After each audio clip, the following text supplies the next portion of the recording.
Well, good Thursday afternoon, everybody. Cecil Pearson Jr. coming at you for a second time here on YouTube today. This is not so much, well, I guess it is a message in a way, but it's more of a talk.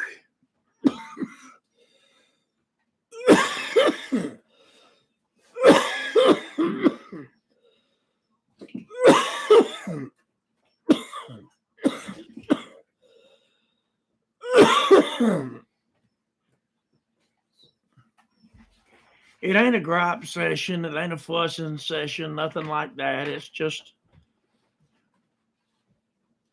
I guess it's me reminiscing a little bit. We were talking a little bit today about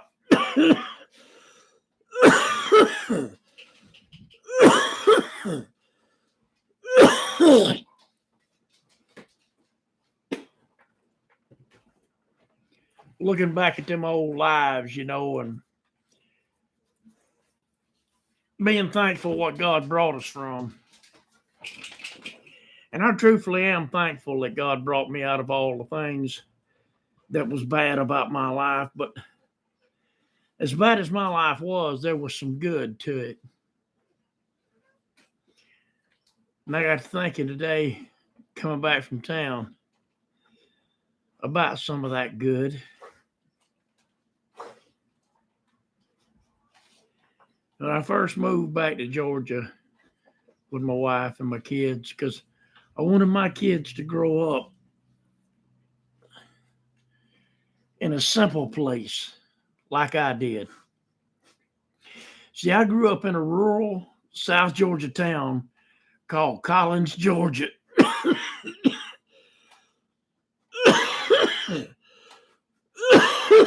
It's so small that it didn't even have a red light in it. It just had a caution light. And if you stood right in the center of the road under that caution light, you could see all 4 city limit signs of Collins, Georgia. I lived about a mile away from that caution light out in the woods. Only thing to do in Collins is to catch you a good case of chiggers, red bugs. And in the summertime, when I was growing up, you'd go to a place called the Rocks, or you'd go to the Bridge. In both places, you'd be able to swim in the Old Hoopy River. Dark water. I first carried my wife down there.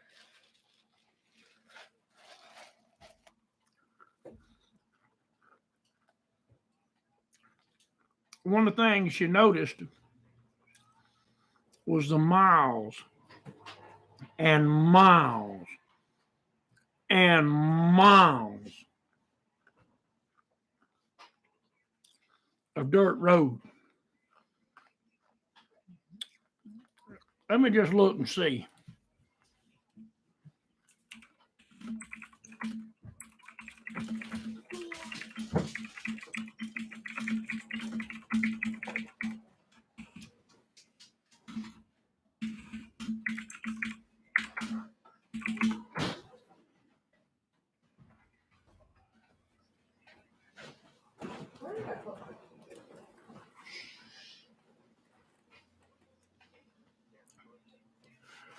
Over 650 miles of dirt roads in Tatnall County, Georgia. Over 650 miles of dirt roads in Tatnall County, Georgia. You could get from point A to point B and only touch asphalt as you drove across it to your next dirt road. This is where I grew up. This is where I wanted my children to grow up. And when I first got on a dirt road, my wife said, "Oh, how primitive. They still have dirt roads around here." She is a Yankee out of Chicago.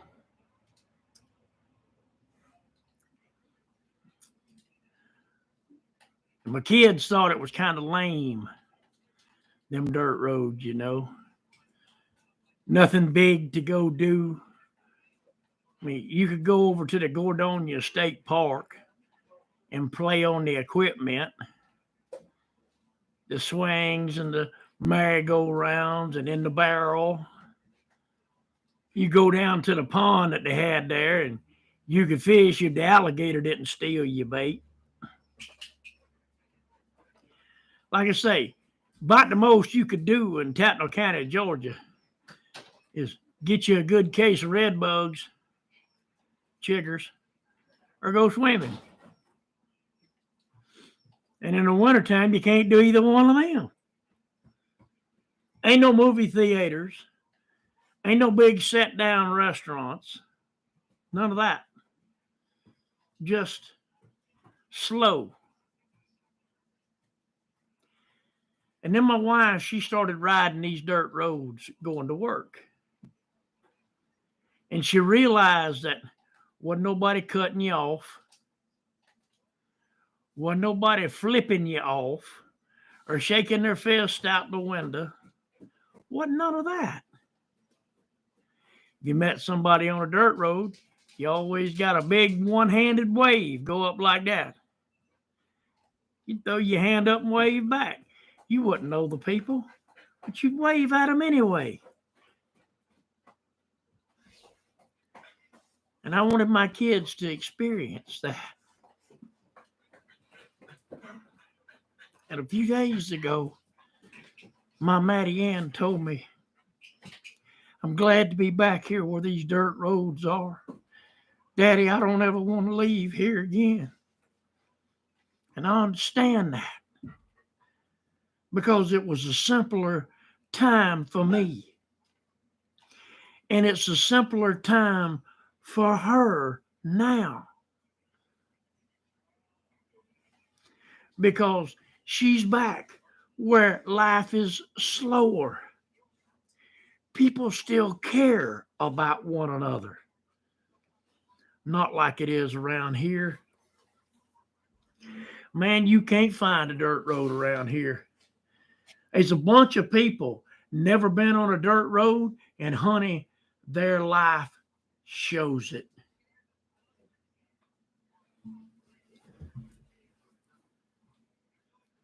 She's not back with me, Angel Glow. She lives in Georgia. I live in Kentucky.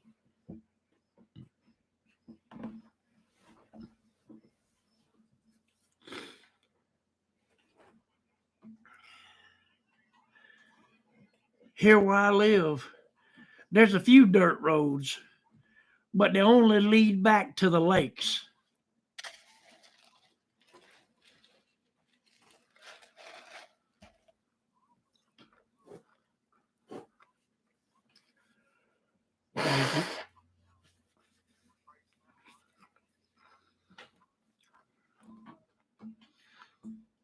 The dirt roads around here end in water.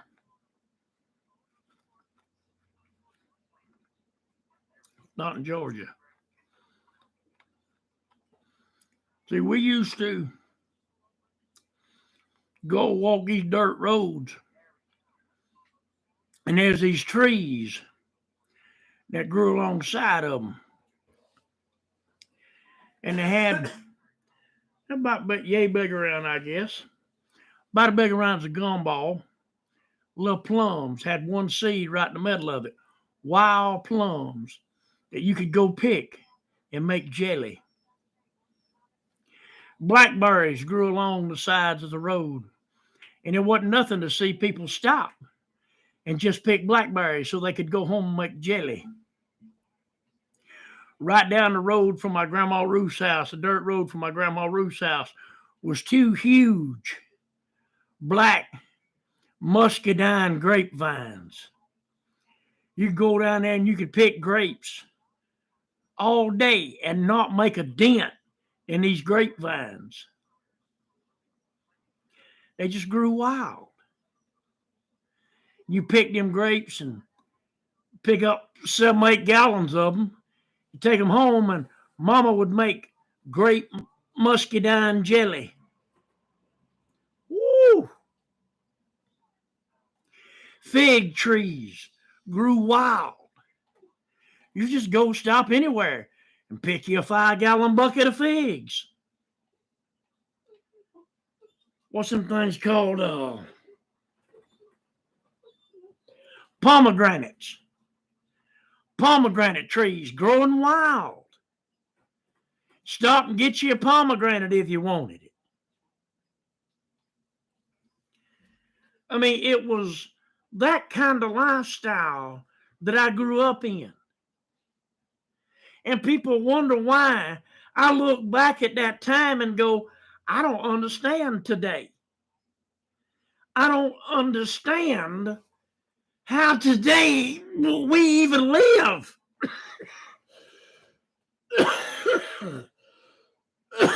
We got free plums, blackberries, grapes,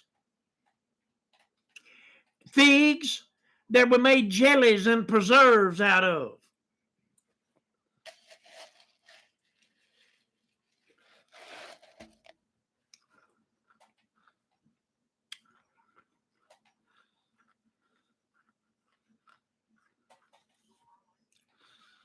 He'd be a farmer.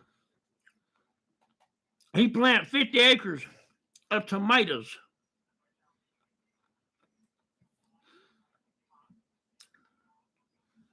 You go out there with a 5-gallon bucket.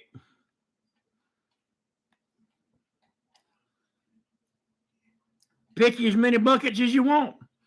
$5 a bucket for tomatoes. Had another guy plant acres and acres of sweet potatoes. He'd get out there with a turning plow. He'd turn them taters up. You get out there with a 5-gallon bucket and pick them up all day. $5 a bucket.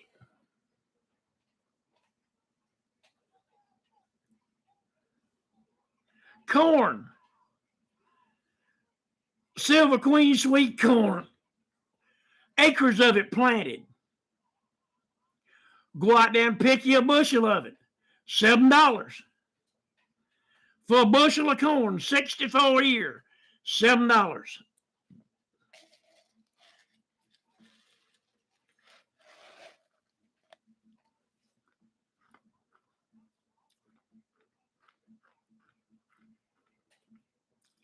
Mulberry trees. Go sit in it all day and eat till you fell out. Nobody was going to fuss at you. And now we live in an absolute dog eat dog world where none of this happens. If you found somebody hungry when I was growing up, it was because they was a drifter. That's what I was getting to right there. It's because they was a drifter. And every house had a pot of chili, lima beans, black-eyed peas, pinto beans, some kind of soup bean going on it, staying warm. And there was a pone of cornbread. And nobody messed with that food because that was for strangers that come by that might be hungry.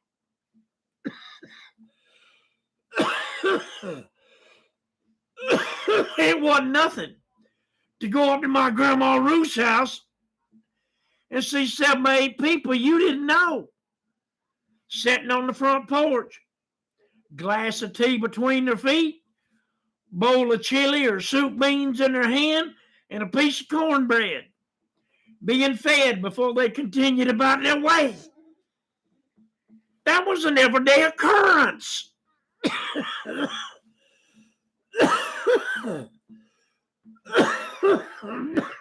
You don't see that anymore today.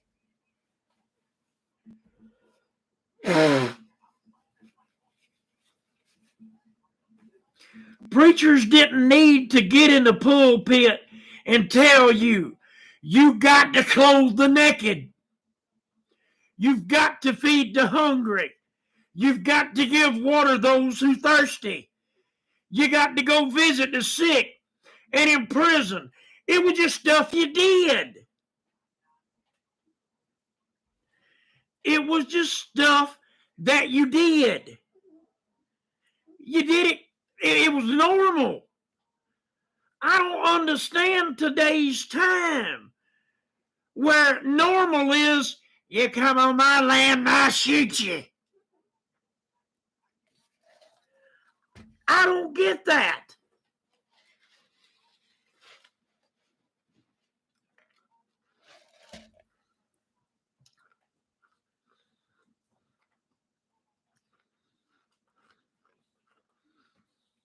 It was normal during the summertime. Around 7 o'clock in the morning, his tractors start firing up everywhere.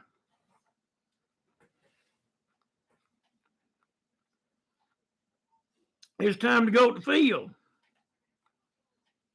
Harvest backer, cotton, peanuts, onions, watermelons, cantaloupes, carrots, sweet potatoes, okra, peas, and not them green peas. Only thing you can buy anymore. I'm talking about black-eyed peas, crowd of peas, zipper peas, ladyfinger peas. It wasn't nothing for one field to have 7 or 8 different kind of peas in it. You pick bushels of that stuff. Green beans, radishes, turnip greens, mustard greens, collard greens, rutabagas. No, sir. But we grew them, and people bought them, and we gave them away. Squashes. Families got together, and they worked the family farm together, and nobody went hungry ever. Nobody sat down at a table at night that didn't have meat, bread, and vegetables on it, and a dessert. Nobody did. And if they did, it's their choice. It wasn't a forced thing. We took care of one another. We loved one another. We worried over one another. We prayed over one another. We rejoiced with each other. And we cried with each other.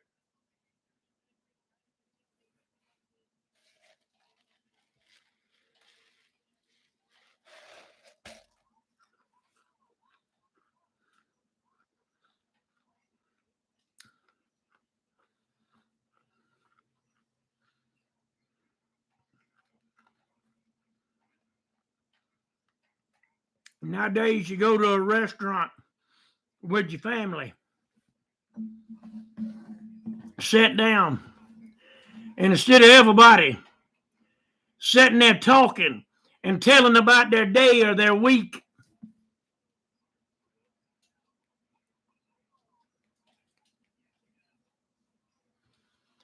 ain't nobody paying attention to a word you're saying. Sat down at the family dinner table. First thing happens, cell phones come out. Tablets. Some people even bring a laptop to the table with them. so they can keep watching their show.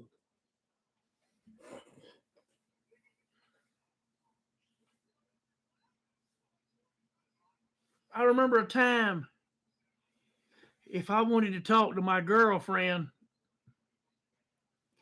I walked over to the wall and I picked up a big receiver and I put it to my head and I dialed 912, and I ain't gonna give out the number because that's still her mama's number. I'd finish dialing the number. Shh, shh, shh, shh. It'd take you 3 minutes to dial a telephone number.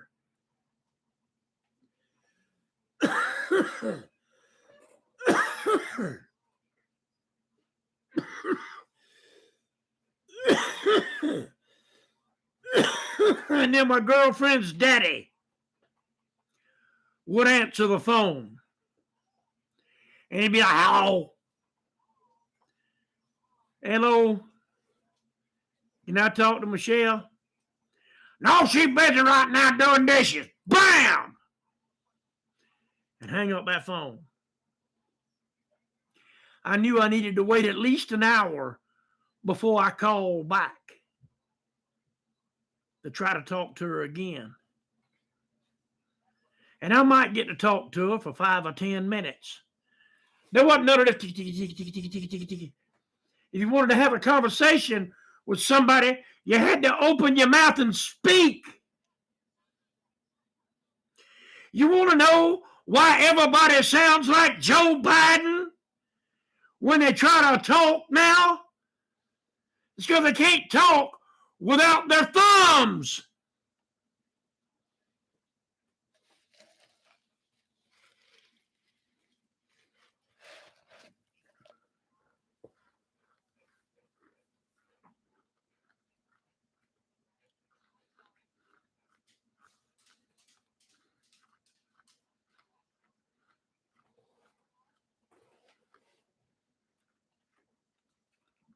Cracks me up.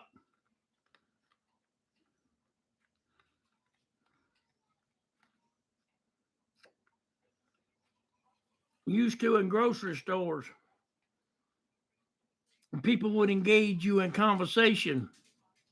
Hey, how you doing? How's your mom and them? How's your mom and them? It's like your synonyms and your homonyms and the how's your mom and them's. And you talk. Now, people just run into you, knock you down because they're walking and trying to look at Facebook. Honey, you can't walk and chew bubble gum at the same time. What makes you think you can walk and scroll at the same time? But this is about dirt roads. And I guess as sad as it is for me, the only place I'll walk dirt roads anymore is in my own mind. And that's sad because this world has gotten so fast and so busy that the only place we have time to slow down is in our own mind. How sad is that? I remember a time when everybody in the neighborhood would gather up on one porch and they would all pray for rain because it was a drought season. And they'd do it every day at the same time until it rained. I remember people gathering up on the front porch and praying for it to stop during the monsoon season because the fields were going to be flooded. I remember people gathering up together and praying. Now, it ain't you want me to get a group of people together and pray for you? It's, let me start a prayer chain on the Facebook. People don't get together and pray no more. They do it on the Facebook.